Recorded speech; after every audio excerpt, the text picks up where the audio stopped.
Good morning. Thanks for joining me this morning. I'm Josefa Salinas. Welcome to Life in Review. Hi, Josefa. Good morning. It's so nice to meet you. Oh, it's wonderful to meet you as well. How are you this morning? Doing well. How about you? I can't complain. Okay.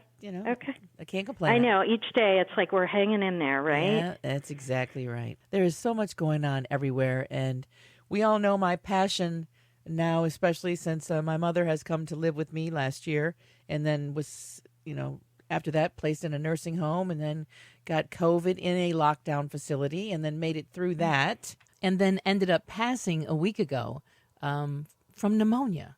That was totally unrelated to any kind of virus. She made it through the virus, no symptoms ever in the 4 weeks that she had it. Got through that, and then somehow in this lockdown, closed facility, still managed to get pneumonia. I have a tremendous passion for helping out our seniors because I've realized in this that there are so many things going on with people over the age of 65, especially our parents, our grandparents, that we really need to dig in here and help out. There's stuff going on. With us this morning, Sue Peshin. She's the president and CEO of Alliance for Aging Research. And there's the whole conversation now about the undue Medicare Part D cost burden. And if you know anybody who is on Medicare, you'll know what this is all about. Sue, talk to me right away. Let's just kind of give a definition of what Medicare Part D is and why there's this cost burden to seniors who are living on possibly fixed income with Social Security. Absolutely. And thank you so much for raising these issues. These are really important issues. So there's more than 47 million older Americans that get their prescription drug coverage through Medicare. And even before the pandemic, we did a survey and we found about 1 in 5 reported that they had trouble paying for their prescription medications. And some would even stop taking a needed medication due to high cost. So you add a pandemic on top of that, and things like heart disease and cancer and diabetes, they don't stop for a pandemic. So folks have those costs going on in the background, in addition to if they end up facing COVID-19, out-of-pocket costs there as well. I know that for my mom, there was a point where I was saying, Mom, are you on all your medications? As well, I have too many bills this month, so I'm going to only get this and this and this. And that's when I stepped in. I was like, Mom, look, I'll pay for your medication. And because I would go over and see, she lived in Arizona at the time, and I would, drive over there every weekend. And it was just astounding, like $500, $600, $700 for medication a month. And, when you're on a fixed income from Social Security, if you have any rent and utilities, and then, it came down to, Mom, how come there's no groceries? Oh, well, I had to get my prescriptions. So sometimes, seniors are passing up getting food because they're paying for, medication. And, I was very, very blessed to be able to come in and say, all right, Mom, that's it. I had Vaughn, over there. It's Safeway, deliver her groceries. I paid for her groceries, helped her out with her prescriptions. But, there are some people that don't have somebody. Maybe they didn't have kids, or their kids aren't around. And so this can really be a thing where they actually don't eat. No, it's huge. I mean, these kind of trade-offs nobody should have to make. And a lot of older adults are also in Part D plans that have deductibles that start at the beginning of each year. So you may have to pay $500, $1,000 out of pocket before your coverage even starts to kick in.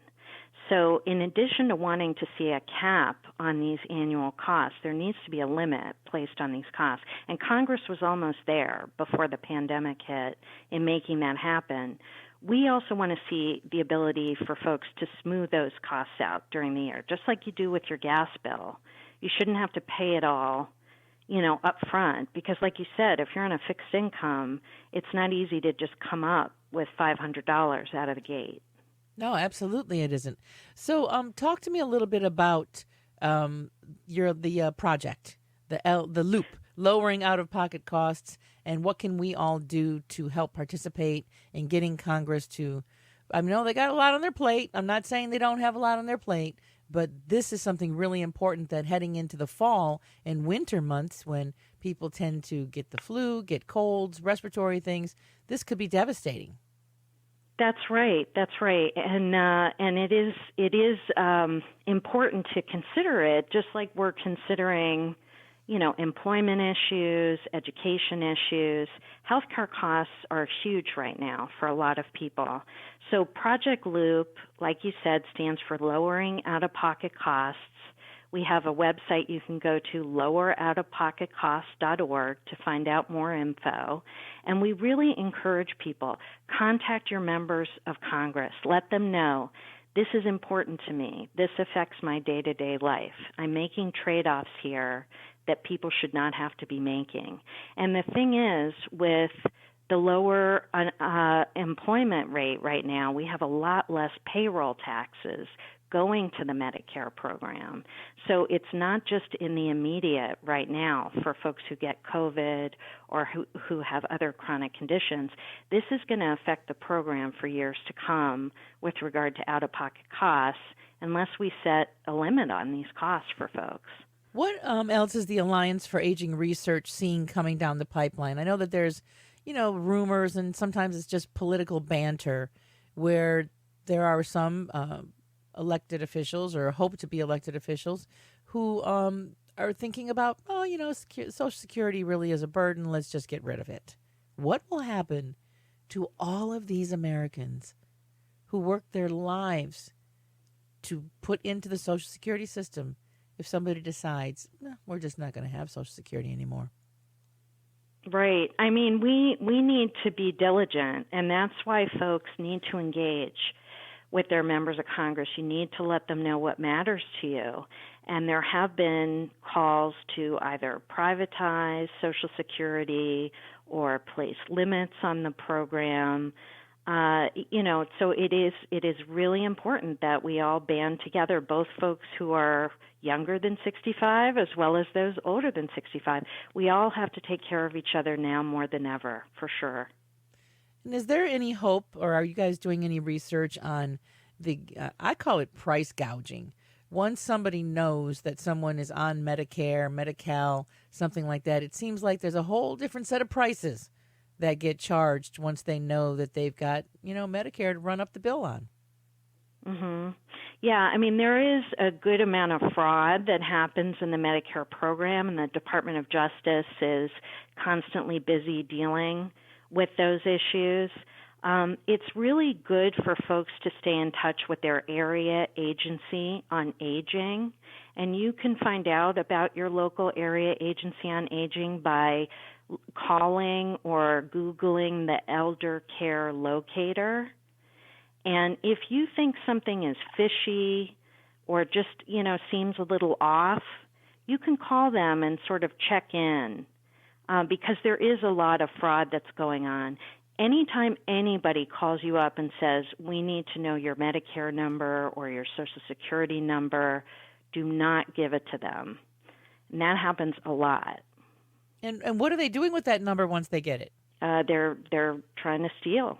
Absolutely. From Medicare, like saying that the No, they're trying to steal from the individuals because you can get a lot of personal information, and there's a lot of folks that want to try to take advantage of older adults. So sometimes they will position themselves and say they represent the program, or they're just trying to make an adjustment. And my parents have gotten these calls on a pretty regular basis, probably a couple times a year. And it's just really important to just recognize, Medicare does not pick up the phone and call you. Yes. Don't believe it. Hang up the phone and keep your Medicare number and certainly your Social Security number to yourself. Yeah, or just get your Medicare card and call the number on the back and say, hey, I just got this phone call. Is it you? That's right. That's right. All right. How about some social media and website information where people can go for more information about the Alliance for Aging Research and urging Congress to make 2 key reforms for Medicare Part D in future legislation? Excellent. Thank you. Yes, check us out, loweroutofpocketcosts.org. our main website, agingresearch.org, for a whole variety of information on different conditions, on healthy aging. Everything's free. Please visit us. Visit us on Facebook. If you're extra hip, you have a Twitter account. Check us out on Twitter. So we're around, and we'd love to hear from you. And our email is info@agingresearch.org. Reach out to us, too. All right, Sue, thanks so much for being with us this morning. Continued blessings to your organization for doing this, and you definitely got a supporter in me. Thank you so much. It was great meeting you. And you're a terrific daughter, by the way. Oh, take care. Thank you. Okay, have a beautiful day. You too. Bye-bye. Bye. So much going on now, and there's so many things to think about and worry about and wonder about. Medicare is one of those things that people just, they roll their eyes.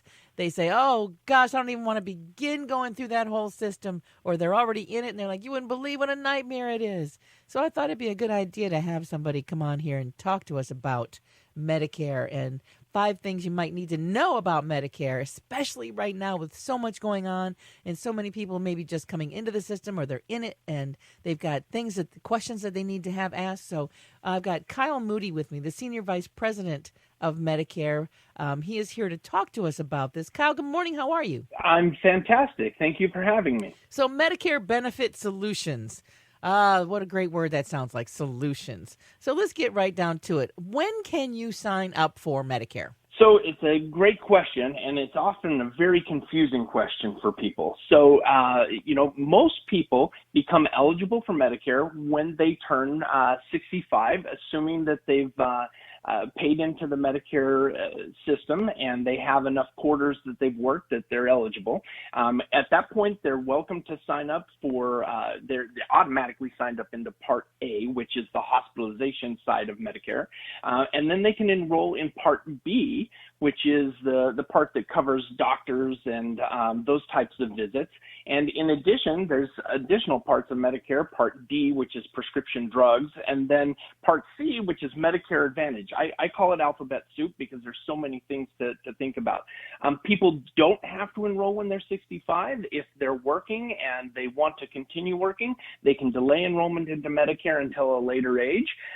What I recommend is as people are coming up on the age of 65, that they should start doing some research, look at their Social Security documentation, and determine what's the best choice for them. And when they're ready to make their choice, there's a lot of options out there, and what we recommend is that people come to a site like MedicareBenefits.com where they can enter information and help narrow down the plan options and figure out something that's going to be right for them. Because I'll tell you, Medicare in and of itself as a standalone product doesn't cover all of the things that a consumer might need in their health care as they age. So what are some of the things that it does cover right away when you're 65? Well, if you're on just traditional Medicare, obviously there's hospitalization that is covered under Part A and doctor's visits covered under Part B, but you pay some coinsurance and some deductibles for having those services. So if you have just traditional Medicare, you may end up paying a hospitalization deductible, and you would pay about 20% of the cost to see doctors and be hospitalized and things of that nature. However, you can enroll in additional products like a Medicare supplement plan or a Medicare Advantage plan that would cover the things that Medicare doesn't cover. So Medicare supplement plans basically take your A and B and pay the remainder of those services based on the type of plan you have with Medicare supplement. And then Medicare Advantage plans actually take your Medicare Part A, your Medicare Part B. They usually roll it up with a prescription drug plan, and a private insurance company offers all of your Medicare services to you through one plan. So that certainly sounds complicated. It is a little bit complicated, and that's most certainly why there's services like Medicare Benefits out there to help consumers. There's a lot of things to consider when you're enrolling in a Medicare plan. Most people already have a doctor that they want to continue to see, and many people, especially people who are becoming Medicare aged, are already on prescription drugs. And nobody wants to find themselves in a plan that doesn't cover their doctor. They can't go to the hospital that they are used to going to, and their drugs aren't covered. So Medicare Benefits is a simple solution for people. You can go right to our website at www.medicarebenefits.com, and you can enter information like how much money you're willing to pay for a premium on a monthly basis, and what type of medications do you currently take, and how often do you take those, and what doctors do you see. And with that little bit of information, either on our website or through our call center, we'll help you narrow down plans that fit all of your needs and do so at the best possible cost. And we'll help you not only research those plans, compare them side by side with other plans, but we'll even help you enroll in a plan either online or over the phone. Now, when you're 65, do you have to sign up? Or can you, let's say that you're not going to take your Social Security until you're 70. Can you wait? You absolutely can wait. There are stipulations that are you're required to meet, as long as you have something called creditable coverage, meaning that the coverage that you have is deemed to be sufficient by the standards. Then you can delay enrollment in your Medicare Part B. You can also delay enrollment in your Medicare Part D prescription drug plan. However, if you don't have creditable coverage, you may find yourself in a situation where you have a penalty to pay. So it's, again, really important that you do all the research up front and make the right decisions as you move into the process of making your Medicare enrollment choices. Now, let's say that you were a housewife and you didn't work. What do you do then? It's a great question, and frankly, it happens all the time. Most people who are under that situation, as long as they were married to somebody who did participate in paying into the Medicare fees, as long as their spouse has paid in for 40 quarters or 10 years, they would be eligible for Medicare under their spouse's side of the payment. So basically, you have to have worked for 10 years in order to qualify. That's the basic rule. Yeah, you have to have worked for 10 years, and basically, everybody gets their paycheck and they look at it and they're like, oh, I'm paying money to Medicare and all these different things. As long as you paid into the Medicare fund for 10 years, then you are eligible for Medicare. And is there any amount, let's say you had a really great job for those 10 years, your neighbor had not so great a job. Will the benefits differ for neighbor A and neighbor B? So no, actually the benefits don't differ. If you're on traditional Medicare, the benefits are identical for everybody. And Medicare supplement plans, the benefits are basically standardized. So depending on the type of plan you choose, you get the same benefits as everyone else. And Medicare Advantage is exactly the same. The person you live next to can enroll in the same Medicare Advantage plan as you can. And many Medicare Advantage plans are available at very little to and sometimes zero cost to consumers on a premium basis. The one thing that does differ is that the amount you pay for your Part B services into Medicare is means-based. So if your income was greater last year than the person who lives next door to you, you may be paying more for your Medicare Part B premium than they are. Now, you said Medicare Part A, you're automatically enrolled in. So when you hit 65, your name automatically goes into some kind of list? How does that work? That is correct. Yeah, Medicare Part A is age-based at that point. You can also become eligible for Part A for other situations if you are disabled or have end-stage renal disease, things of that nature. You get Part A and Part B automatically. But Part A, when you turn 65, you become eligible for that as long as you've paid into Medicare. And then Part B is something that you elect to turn on when you're going to start utilizing your Medicare benefits long term. So if I have my own private insurance, and when I'm 65 and I'm going to keep working until I'm 70, am I still in A? Does that automatically kick in, or does my private insurance still happen? How does that work? It's a great question. So it really depends on the type of insurance you have. So if you have private insurance, for instance, you have something through your state or through the state exchanges. Most of those insurances actually stop once you become eligible for Medicare. So you have to figure out what your coverage is. If you have insurance through your employer or something of that nature, then what tends to happen under those circumstances, if you take your Medicare at that point, Medicare often becomes the primary insurance, and then your private insurance becomes secondary, and they will manage the benefits that way. Real quick, last question. If I'm not taking Social Security until 70, can I take Medicare at 65? Yes, there are certain circumstances where you would be eligible for that. And again, that's one of those circumstances where I always recommend consumers go to Social Security and look at the way that they can manage their benefits. But there are situations where if you are delaying Social Security, you can still take your Medicare. All right, and give us that website one more time where people can go for more information. Absolutely. You can always come to our website, www.medicarebenefits.com, or you can call into our call center where we have licensed agents to support people at 866-576-2956. Kyle, thank you so much for being with us this morning, and thank you for Medicare Benefit Solutions. I'm sure it's going to be a great tool for lots of people to use.